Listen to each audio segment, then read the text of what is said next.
Bismillahirrahmanirrahim. Assalamualaikum warahmatullahi wabarakatuh. Innal hamdalillah nahmaduhu wa nasta'inuhu wa nastaghfiruh wa na'udzu billahi min syururi anfusina wa sayyiati a'malina. May yahdihillahu fala mudilla lahu wa may yudlil fala hadiyalah. Wa asyhadu an la ilaha illallah wahdahu la syarikalah wa asyhadu anna Muhammadan abduhu wa rasuluh. Allahumma salli ala nabiyyina Muhammad wa ala alihi wa man tabi'ahum bi ihsanin ila yaumiddin. Allahumma inna nas'aluka al-jannah wa na'udzubika minan nar.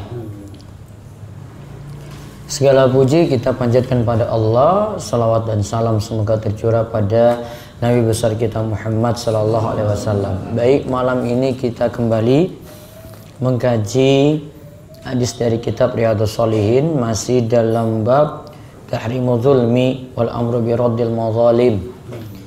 Diharamkannya berbuat zalim dan perintah untuk mengembalikan hak pada orang yang dizolimi. Nanti mudah-mudahan kita bahas 3 hadis dari Abu Hurairah tentang apa yang harus dikembalikan pada orang yang zalim. Kemudian berbuat zalim juga bisa dengan lisan dan tangan, dan yang terakhir kisah Kirkirah yang ketika dia meninggal dunia, dia dikatakan atau diancam ketika itu berada dalam neraka karena ada harta rampasan perang yang dia ambil. Baik, bisa dibaca hadis 210, 211, 212. Wa an Abi Hurairah radhiyallahu an Nabi sallallahu alaihi wasallam qala man kanat indahu madlamatun li akhihi min 'irdihi aw min syai' falyatahallalhu minhul yawma qabla alla yakuna dinarun wala dirhamun in kana lahu amal sholih ukhidha minhu bi qadri madlumatihi fa in lam takun lahu hasanatun ukhidha min sayyiati sahibihi wa humila alaihi. Rawahul al-Bukhari.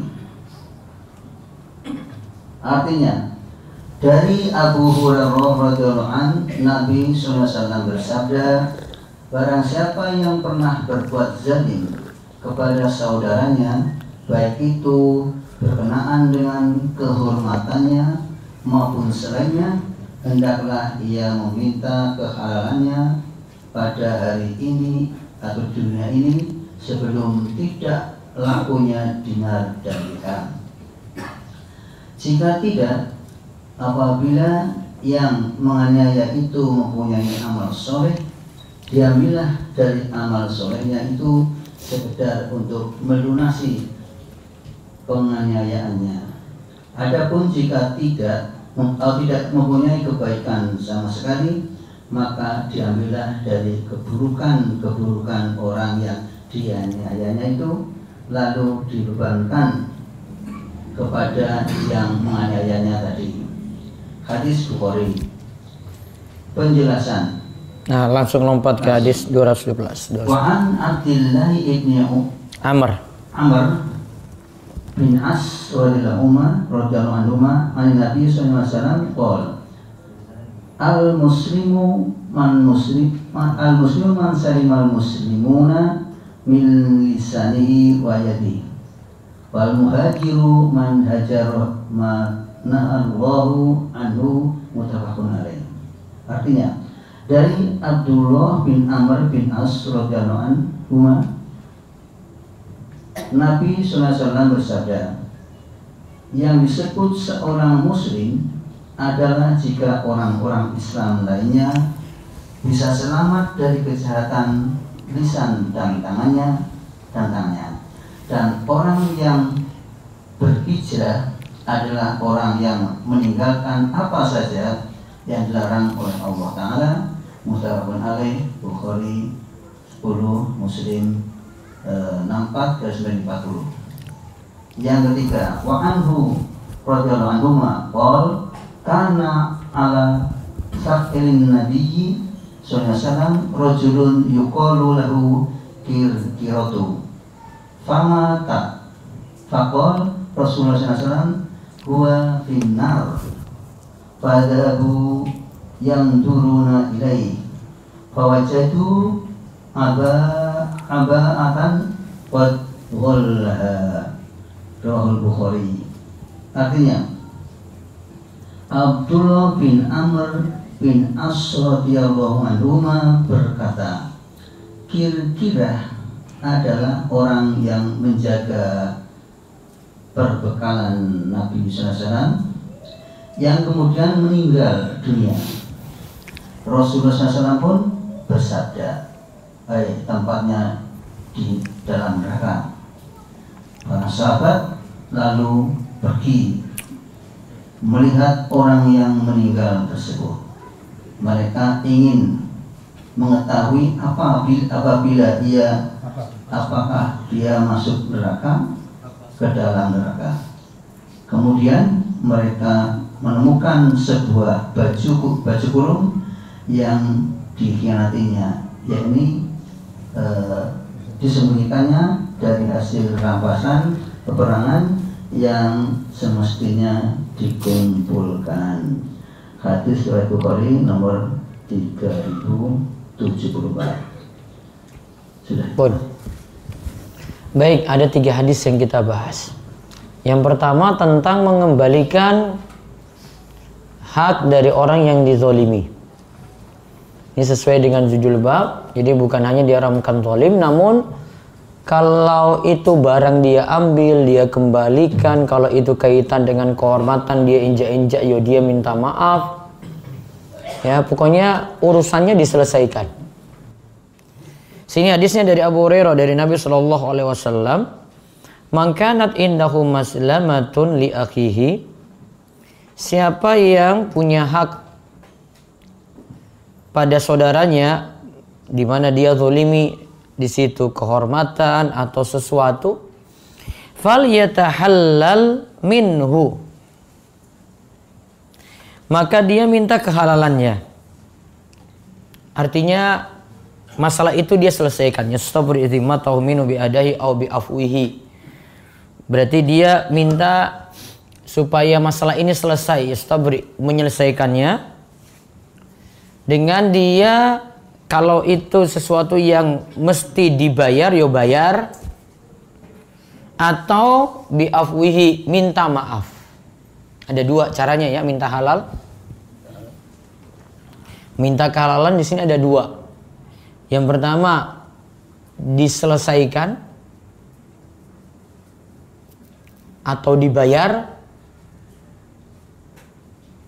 atau bisa juga istilahnya ganti rugi. Yang kedua minta maaf. Yang kedua minta maaf. Kalau dia jatuhkan kehormatan orang lain, ya di sini bukan ganti rugi, namun apa? Minta maaf. Kalau utang belum dilunasi berarti lunasi. Kalau barang orang dia pernah ambil dulu, kembalikan. Nah, itu namanya ada sesuatu yang nanti dia ganti, dia kembalikan gitu, dia bayar, atau minta maaf. Minta maaf itu misalnya pada kehormatan dijatuhkan, dia menghina saya, dia memfitnah saya gitu. Falyatahallalhu minhu, maka mintalah halal padanya, minhu tentang hal tadi, al-yauma pada hari ini, yaitu sekarang ini, qabla alla yakunu dinarun wala dirhamun, di mana nantinya pada hari itu, sebelum hari yaitu hari kiamat, di mana dinar dan dirham tidak berharga lagi. Dinar dan dirham tidak bisa menyelesaikan masalah ini. Maka disuruh ya tadi ya, minta kehalalan. Sekali lagi, minta kehalalan itu ada 2 macam. Bisa jadi itu melunasi, bisa jadi mengembalikan, atau di sini yang solusi yang kedua minta maaf. Nah, lalu diingatkan Nabi tadi, pada hari kiamat tidak lagi ada dinar maupun dirham. Kalau dia punya amal soleh, kata Nabi Shallallahu Alaihi Wasallam, ukhidha minhu, diambil dari amal solehnya tadi, ma bi qadri mazlumatihi, diambil sekadar kezoliman yang dia lakukan. Jadi yang lunasi itu amal soleh, karena tidak ada apa tadi? Dinar maupun dirham. Maka amal soleh yang nanti menyelesaikannya. Wa ilam yakun lahu hasanat, jika dia tidak punya kebaikan sama sekali, ukhidha min sayyiati sahibihi, diambil dari dosa-dosa orang yang dizolimi, kemudian fahumila alaihi, dibebankan dosa tadi untuknya.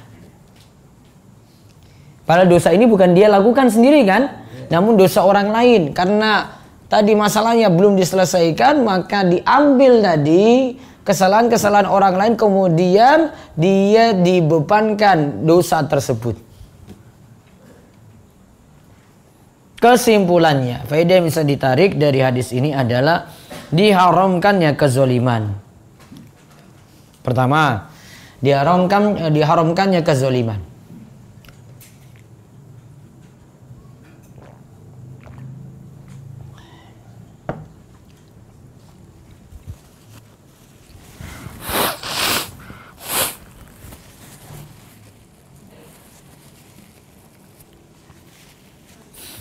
Yang kedua, orang yang berbuat zalim hendaklah meminta kehalalan. Hendaklah meminta kehalalan sebelum datang kiamat. Di mana nanti pada hari kiamat tidak bermanfaat uzur-uzur yang disampaikan orang yang menzolimi. Disampaikan, wah dulu itu saya itu lupa, wah saya itu tidak sengaja, saya itu ini, wah macam-macam alasan dikemukakan itu. Tidak bermanfaat lagi pada hari kiamat. Berarti yang pertama tadi ya, kezoliman diharamkan. Yang kedua, kita didorong untuk meminta kehalalan.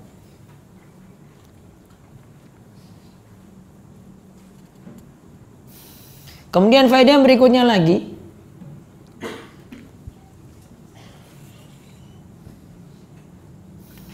hak manusia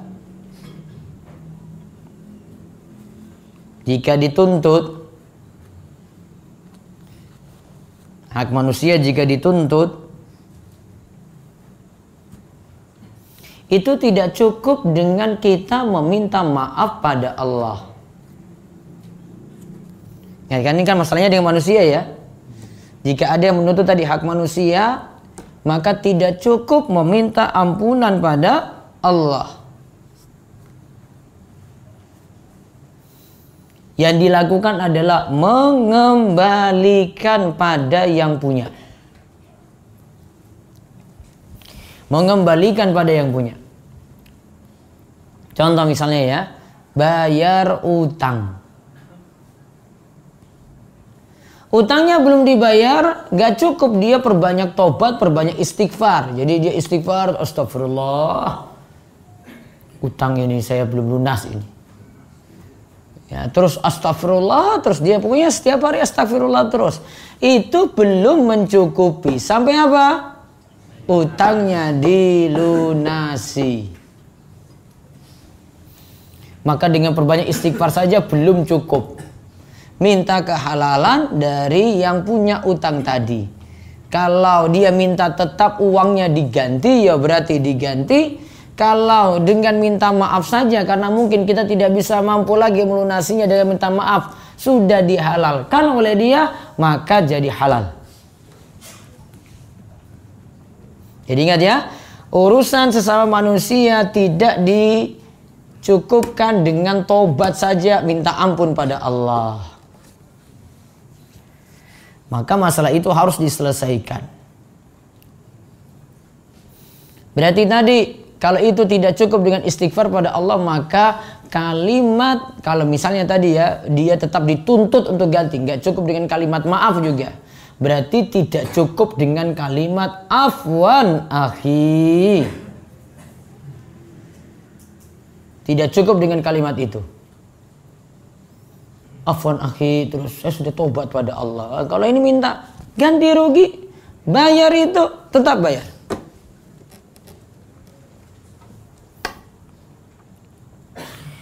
Kemudian faedah yang berikutnya lagi, dinar dan dirham itu bermanfaat di dunia. Dinar dan dirham itu bermanfaat di dunia, jadi wasilah dan punya manfaat di dunia. Amma yaumal qiyamah, adapun pada hari kiamat, yang jadi perhitungan itu adalah kebaikan dan kejelekan, bukan lagi dinar dan dirham. Berarti dinar dan dirham ini tidak dibawa mati. Maka kalau tadi kezaliman itu belum selesai, dinar dirham ini nggak bisa dipakai lagi. Yang bisa menyelesaikan ini tadi dua cara. Ada dan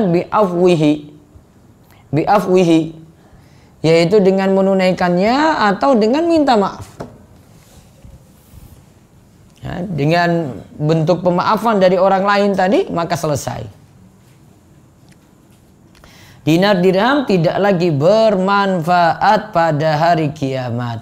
Maka orang yang punya kekayaan juga tidak bisa bermanfaat kekayaannya tadi untuk menyelamatkan dia pada hari kiamat.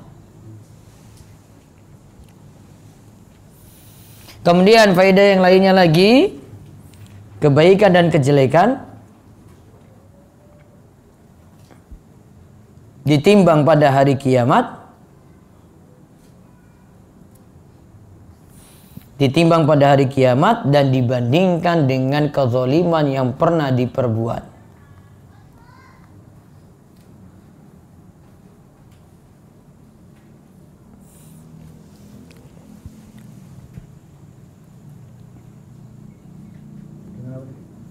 Jadi kebaikan dan kejelekan ditimbang pada hari kiamat.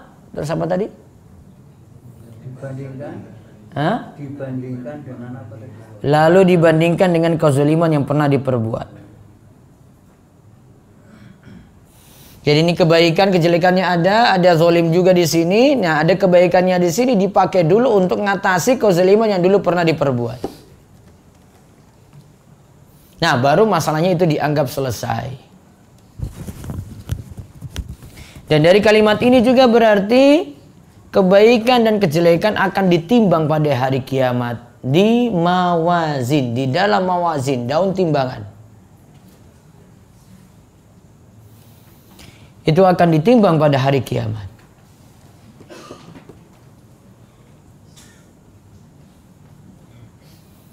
Nah sekarang kan bentuknya tadi ya, kita biadaihi au biafwihi, yaitu dengan menunaikan, ada bayar, ada kembalikan, kemudian ada juga di sini dengan meminta maaf. Berarti kalau barang curian bagaimana? Untuk minta kehalalannya, kembalikan. Kembalikan pada siapa? Pada yang punya. Dulu dia nyuri apa, kembalikan pada yang punya. Minta maaf situ. Kalau dulu kehormatan orang lain atau ya dia itu jelek-jelekan kehormatan orang lain gak ridho, apa yang dilakukan? Minta maaf. Ya, dia minta maaf ketika itu. Dia pernah gibahin, minta maaf. Dia pernah zolimi juga minta maaf. Kalau itu berupa utang tadi sudah disebut, penyelesaiannya gimana? Bayar. Ya. Kalau utang di situ disuruh bayar. Seandainya dituntut bayarnya itu sesuai dengan utangnya tadi, ya sudah bayar seperti itu. Seandainya karena terjerumus dalam riba, terus dituntut bayar ribanya juga, berarti bayar enggak? Bayar, resiko. Ya, kecuali misalnya kita sudah dalam keadaan genting, sudah nggak ada uang lagi, dituntut untuk bayar utang plus riba, kemudian sudah nggak ada solusi lainnya, nah macetkan itu, nggak mau bayar dulu. Biar nanti ketika dia tagih kita janji cuma mau bayar pokoknya saja. Kalau dia mau. Kalau dia tuntut terus ya sudah, dengan terpaksa bayar ribanya. Kalau barang dari curian sudah, utang sudah. Kalau korupsi gimana? Harta korupsi milik siapa? Hah? Milik negara. Itu kalau korupsi dengan negara. Kalau korupsi dia dulu jadi kasir, terus dia ambil uang di situ. Nah, kembalikan ke juragan. Kalau ngaku akhirnya nanti dipecat, resiko. Siapa suruh nyolong dulu? Ya kan dia tobat nih kan, sudah ambil uang di kasir nih. Terus sekarang tobat ini, wes ngaji.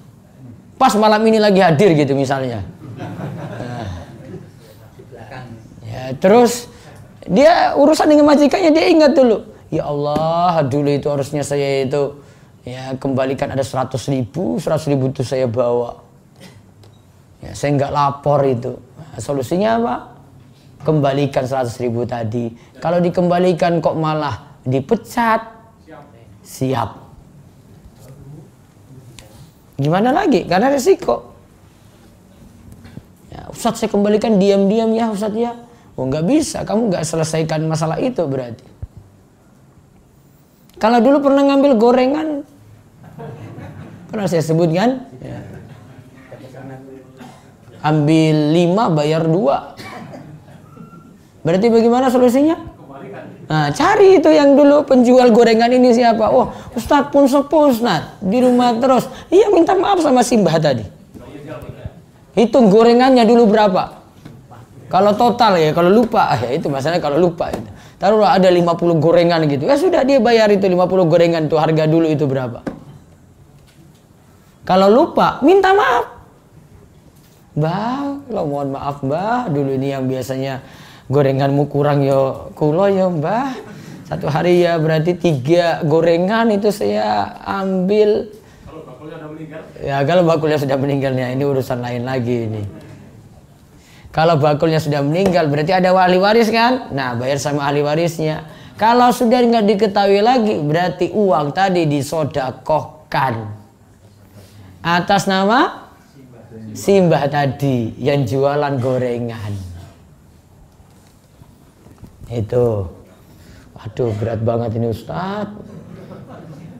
Gimana lagi sudah dituntut di sini nih. Itu prakteknya itu. Itu yang dimaksud dengan fal yatahallalhu. Mintalah kehalalan. Biar selesai. Ya, biar masalah tadi itu selesai. Maka kalau urusan manusia kayak gini, maka kalau urusan tobat kita langsung dengan Allah. Namun kalau untuk urusan sama manusia, diselesaikan dengan dia. Kalau dengan Allah, barangkali Allah itu sudah nganggap selesai. Namun dengan manusia harus diselesaikan lagi.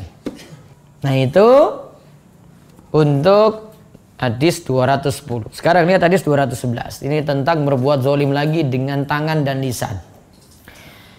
Disebutkan dari hadis Abdullah bin Amr bin Al-As radhiyallahu anhuma, Nabi sallallahu alaihi wasallam bersabda, "Al-muslimu man salimal muslimuna min lisanihi wa yadihi."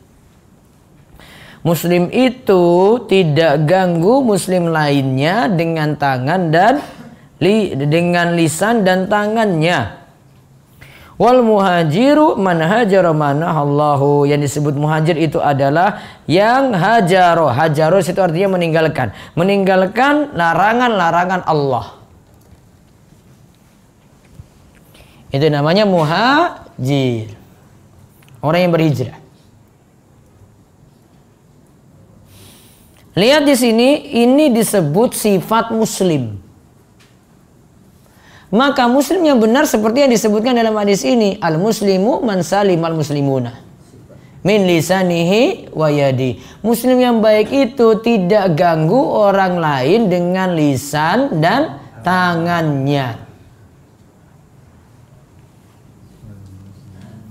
Itu tanda Islamnya benar. Maka disebutkan di sini dengan istilah muslim ini, sifat seorang muslim ya kayak gitu. Terus di sini masih dalam hadis, al-muslimu man salimal muslimuna min lisanihi wa yadi. Menunjukkan bahwasanya yang namanya Islam atau orang yang disebut muslim itu berarti melakukan amalan lahiriah. Maka Islam itu seputar amalan lahiriah. Kalau iman itu seputar amalan batin. Beda kan? Kalau Islam seputar amalan lahiriah. Di sini sebut amalan lahiriah nih, tidak ganggu muslim lain. Sedangkan kalau disebut iman, iman mencakup amalan apa? Batin.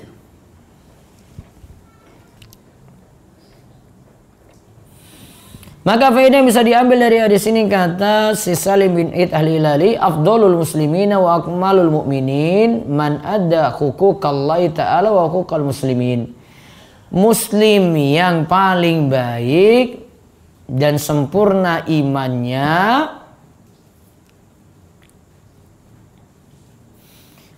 adalah yang menunaikan hak Allah dan hak kaum muslimin.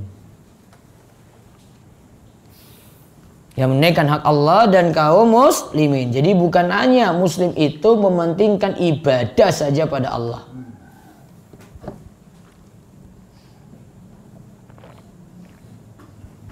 Namun muslim yang benar itu dua hak dia tunaikan ya. Hak Allah dan hak sesama manusia. Hubungan dengan Allahnya itu baik, hubungan dengan sama manusia juga baik.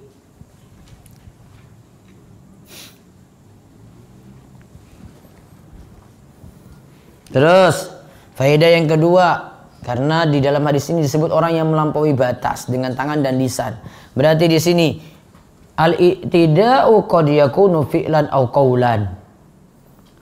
Tindakan melampaui batas bisa jadi dengan perbuatan, bisa jadi dengan ucapan. Bisa jadi dengan perbuatan, bisa jadi dengan apa? Ucapan.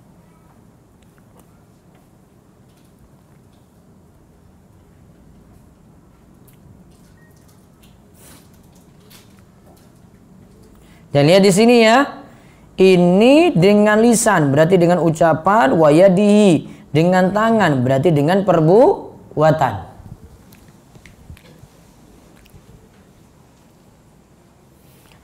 Apa contohnya? Mengganggu dengan lisan. Ghibah.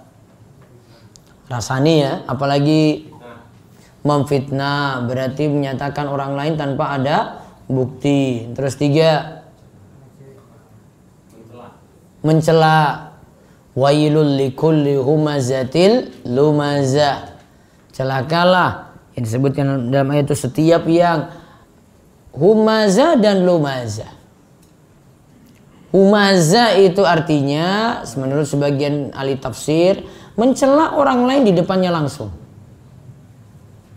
Sedangkan lumazah itu mencela orang lain di belakangnya. Apa disebut itu? Ghibah rasani. Jadi dari belakang.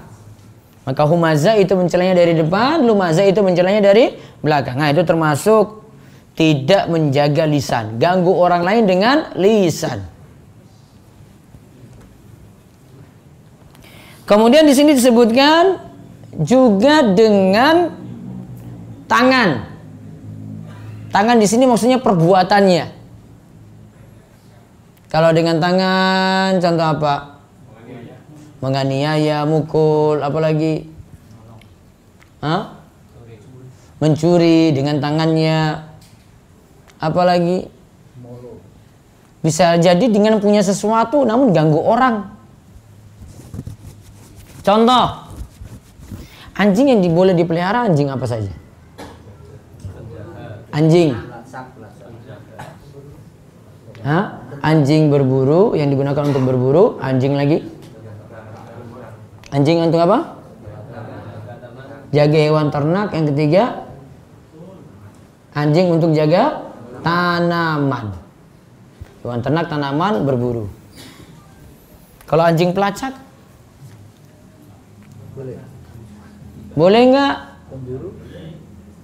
Karena berburu itu untuk kepentingan pribadi, kemudian untuk jaga hewan ternak juga untuk kepentingan pribadi, jaga tanaman untuk kepentingan pribadi, untuk anjing pelacak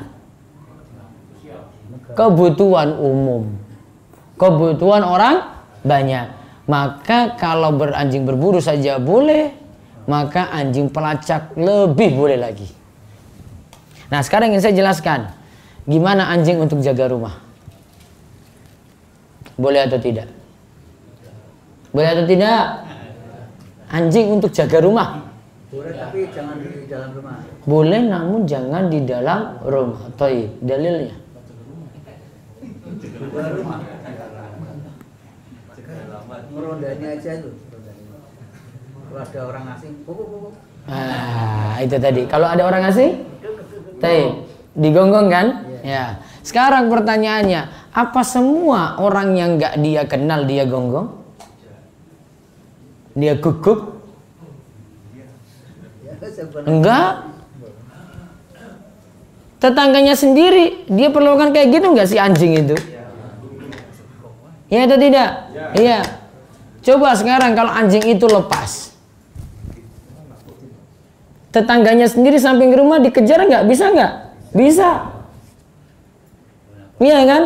Maka orang yang memelihara anjing bisa terkena ini juga, dalil ini, karena dia ganggu dengan perbuatan. Wong orang nggak salah, saya cuma lewat aja kok. Dikejar itu sampai dapat tuh pokoknya itu. Setuju dengan mau duduk-duduk gitu biar mau lempar dia dengan batu gitu. Coba lihat. Iya kan? nggak boleh ya? Ya nggak boleh. Berarti sebab tidak bolehnya melihara anjing ya. Ini ya, satu, pahalanya berkurang tiap hari 1 qirat. 2, kalau itu dalam rumah sulit dimasuki malaikat rumahnya. Iya tak? Karena Nabi SAW pernah saya cerita itu Jibril pernah nggak jadi datang cuma gara-gara anjing itu masuk dalam kolong tempat tidur. Tidak sengaja itu. Berarti bukan dipelihara oleh Nabi. Ketika dikeluarkan anjing tadi, lantas Jibril datang. Jibril katakan, kami tidak bisa masuk dalam rumah yang terdapat gambar orang dan yang terdapat anjing. Mudarat yang ketiga, anjing itu najisnya najis mughalladhah. Apalagi kalau dalam mazhab Syafi'i seluruh tubuhnya najis, bukan hanya air liur. Yang keempat, anjing itu beri mudarat pada orang. Yang tadi saya sebut, tidak salah apa-apa dikejar anjing. Coba lihat, nggak salah apa-apa. Jadi kan lewat aja coba. Kalau itu mau dilepas coba, tetap dikejar. Maka dia telah memberikan mudarat, ya, yaitu majikannya di situ. Dia memberikan mudarat. Padahal Nabi SAW katakan la darara wa la dirar. Ada ulama yang katakan darar dan dirar maknanya sama, artinya jangan sampai memudaratkan orang. Memelihara anjing berarti memudaratkan orang. Masuk dalam kaidah ini. Kemudian faedah yang ketiga dari hadis 211,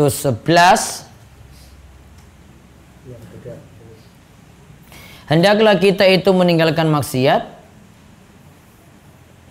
dan istiqomah menjalankan perintah Allah. Dan istiqomah menjalankan perintah Allah. Tadi karena di dalam hadis disebutkan wal muhajiru man hajara manahallahu anhu. orang yang disebut muhajir itu yang meninggalkan larangan-larangan. Maka tugas seorang muslim adalah meninggalkan maksiat.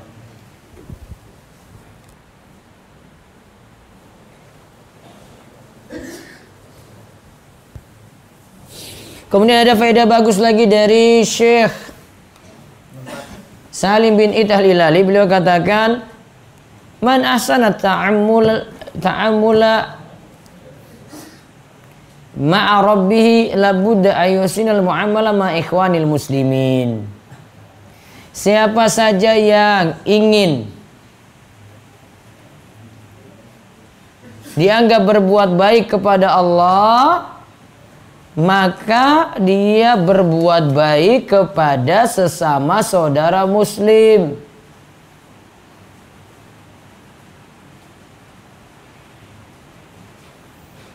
Jadi bukan hanya pentingkan saya beribadah saja, namun berbuat baik pada Allah di sini, dia buktikan nanti dengan sesama muslim juga dia itu berbuat baik.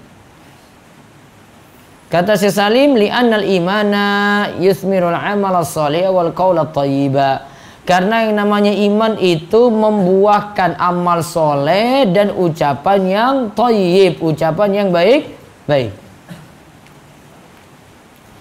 Kemudian faedah dari hadis ini lagi adalah hijrah itu ada dua macam. Yang pertama itu hijrah secara lahiriah, yang kedua hijrah secara batin.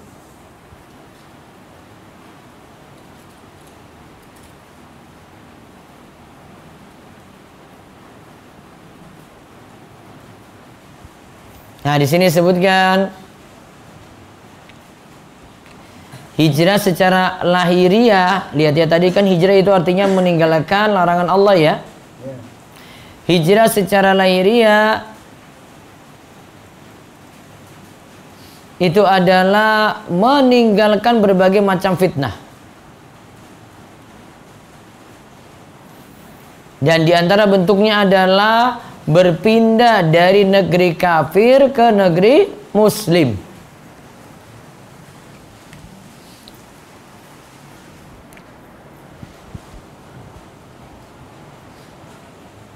Atau bisa jadi juga pindah dari negeri yang kurang aman ke negeri yang lebih aman.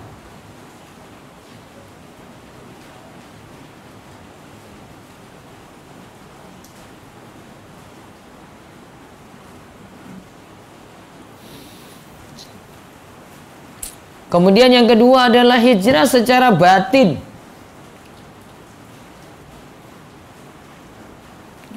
Yaitu meninggalkan hawa nafsu dan berbagai macam syahwat.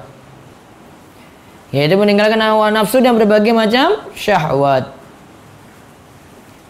Jadi kalau hijrah yang dimaksudkan pindah tempat, berarti hijrah secara lahiriah. Kalau yang dimaksud itu misalnya meninggalkan syahwat, meninggalkan hawa nafsu, meninggalkan maksiat, meninggalkan kesyirikan, meninggalkan kebid'ahan, meninggalkan kemunafikan, itu masuk dalam istilah hijrah secara batin. Meninggalkan riba, batin berarti hijrahnya ya. Karena kan dia tobat saja, dia tobat gitu ya, batinnya yang main. Nah, itu kesimpulan dari al-muslimu man salimal muslimuna min lisanihi wa yadi. Muslim yang baik itu tidak ganggu orang lain dengan lisannya dan dengan perbuatan tangannya. Nah, muslim yang baik seperti itu.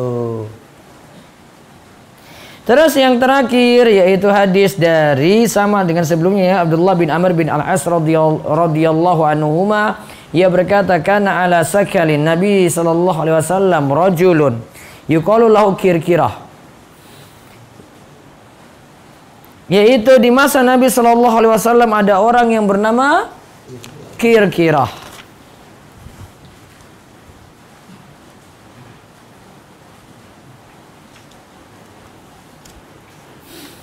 Kira-kira ini orang yang menjaga perbekalan Nabi Shallallahu Alaihi Wasallam.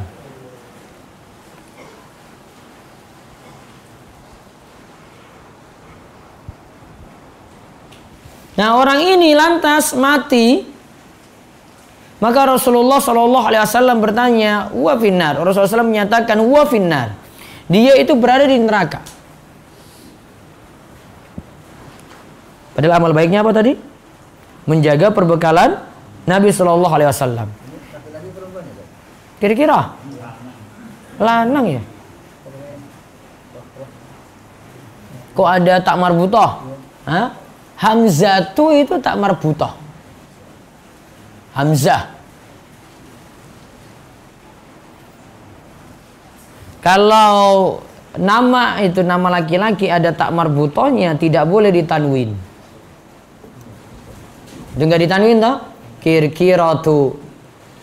Sehingga kalau nanti majrurnya itu dengan kalau ada huruf jer jadi kir-kirota. Nah, Rasul katakan ketika dia itu mati, huwa finnar. Dia di neraka. Dia siapa? Kir-kira tadi. Nah, maka para sahabat mulai cari-cari nih, kok bisa dia sampai diancam neraka seperti itu?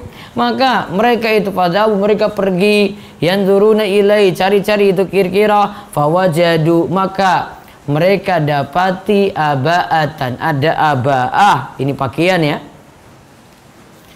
Pakaian yang punya corak hitam. Ya, di situ fawajadu aba'a qad ghallaha. Di situ dia rampas diam-diam. Namanya itu gulul. Gulul itu dia rampas dan itu jadi harta khianat. Semi apa? Semi nyolong ini ya. Namun ini sudah nyolong, ini bukan semi-semi lagi.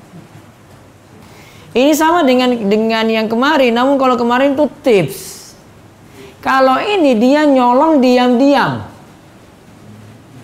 Yang harusnya dilakukan pada harta rampasan perang itu adalah kalau sudah dapat harta rampasan perang, semuanya dikumpulkan jadi satu.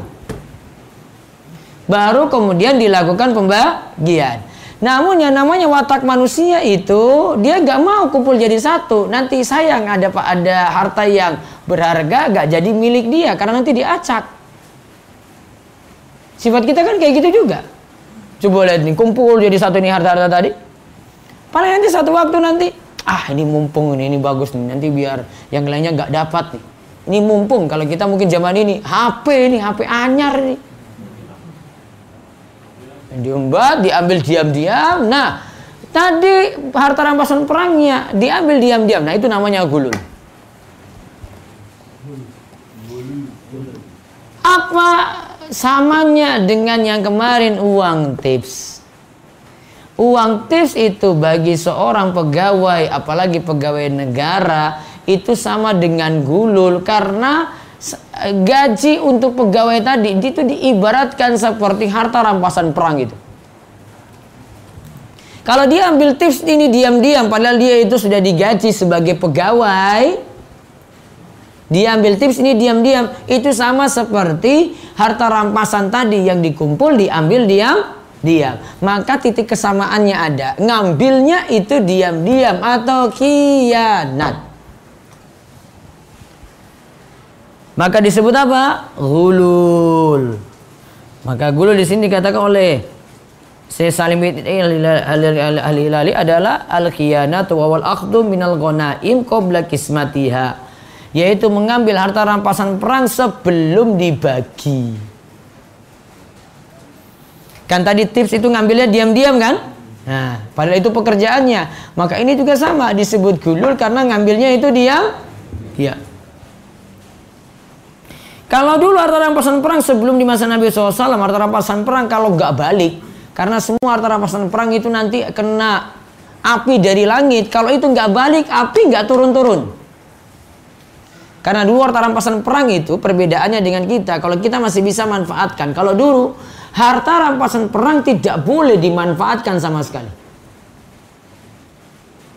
Jadi nanti ada api yang turun bakar harta rampasan perang tadi. Maka ada yang mau ngambil juga kayak gitu, diam-diam ngambil harta rampasan perang, atau itu mungkin dia dapat ketika perang dia nggak kumpulkan, dia tahan itu. Nah, itu namanya ghulul. Tahu ya titik kesamaannya ya? Karena sama-sama apa? Khianat. Maka hadis ini kata Syekh Salim, ini jadi dalil diharamkannya ghulul, baik dilakukan sedikit maupun banyak. Ghulul itu terlarang.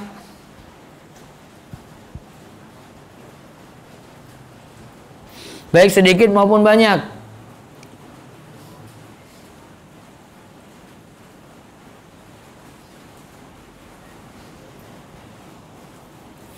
Kemudian faedah yang lainnya lagi, menyembunyikan harta rampasan perang termasuk dosa besar. Baik yang diambil sedikit maupun banyak.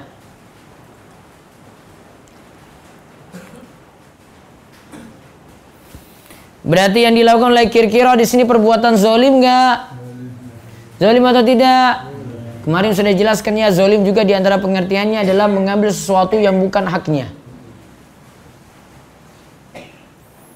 Terus solusinya untuk menyelesaikan masalah ini gimana? Minta kehalalannya, caranya gimana? Minta kehalalan untuk kasus ini apa? Untuk Kirkiro. Ya, minta kehalalannya gimana? Berarti dia kembalikan tadi harta, ya toh? Harta rampasan perang dia kembalikan kepada, kalau ya, ada pemimpin perangnya ya dia serahkan pada pemimpin perang. Kalau lebih besar lagi dia bisa serahkan pada negara. Hah?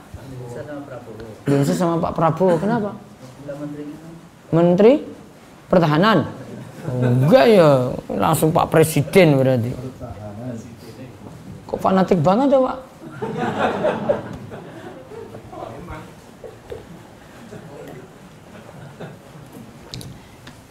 Berarti dia kembalikan tadi.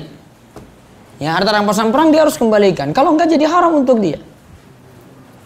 Ya, berarti jadi haram untuk dia. Jadi pembahasan kita tadi ya, kita pelajari zolimnya itu apa, terus sekarang solusinya, cara mengembalikannya bagaimana. Ya, cara mengembalikannya bagaimana. Hadis sebelumnya, seorang muslim itu tidak boleh ganggu yang lain dengan lisan dan tangannya. Nah, sekarang kalau sudah ganggu dengan lisan dan tangannya, apa yang mesti dilakukan? Minta halalnya gimana? Minta halalnya gimana? Kalau dengan lisan? Maaf. Kalau dengan tangan, perbuatan? Suruh balas? Sudah kamu pukul saya saja gitu? Ya, kalau dia minta.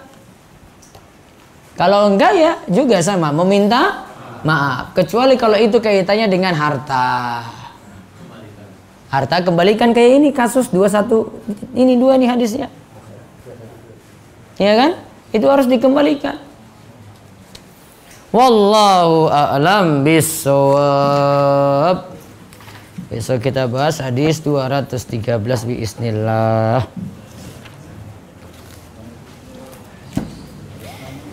Pengumuman besok Selasa, insya Allah ada kajian di Serunggo.